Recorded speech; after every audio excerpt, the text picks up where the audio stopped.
Hey, what's going on, folks? This is Sumner Healey at thelandpioneer.com, and this week we've got a 2.2 acre lot out in Joshua Tree, California. If you've been following Joshua Tree for like the last 18 to 20 months, this area has really boomed during the pandemic with the influx of folks looking to get off grid from San Diego, from LA. We've also had a big Airbnb boom.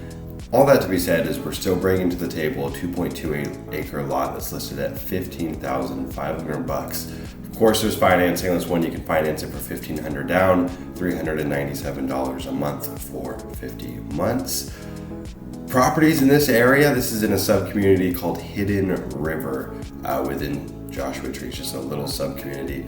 Most properties in this size range are going to be like 20 to 25,000. So there's a good savings here. This property's got city water that's available to the lot, although you would need to actually run the water lines to the property, which, really all the properties out here in Joshua Tree are always going to have that same issue, right? Whether you're drilling a well, whether you're running city water lines to the property, water is expensive, right? And a property that already has a water line and a water meter on it is going to be very, very expensive, irregardless of the acreage. So that's something to be mindful of.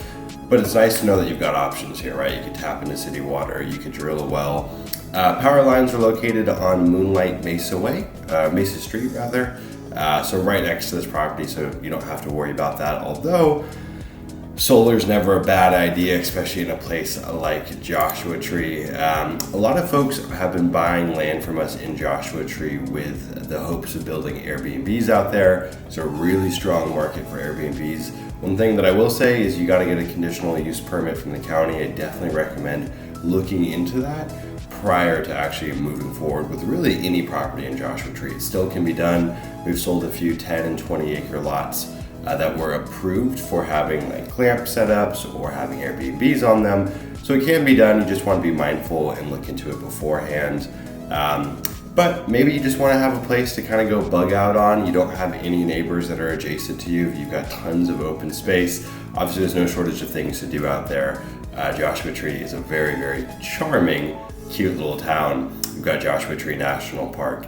It's really one of the most beautiful places within California. Obviously, it gets pretty toasty out there during the summer, so great spot to kind of be a snowbird, go hang out here in the winter, park your RV, start building out there, and build a little getaway. Or on the flip side, maybe you're just looking for an investment.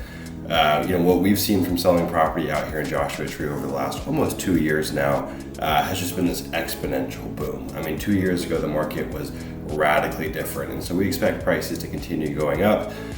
Demand from folks from LA and San Diego and really just Southern California in general isn't going to change anytime soon, in my opinion, especially as we're seeing more and more coronavirus scares coming up. So definitely a good property to look into if you are looking in the California market, or again, maybe you want to kind of have the snowbird set up. You live out on the East Coast or the Midwest, head out here, bring the trailer out there and hang out for the winter. Not a bad spot to do that as well.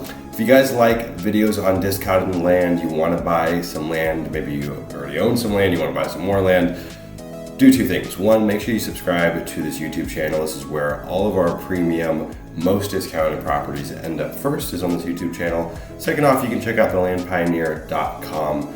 It's a great place to see everything that we have in the inventory. You can always reach out directly to me, Sumner at thelandpioneer.com.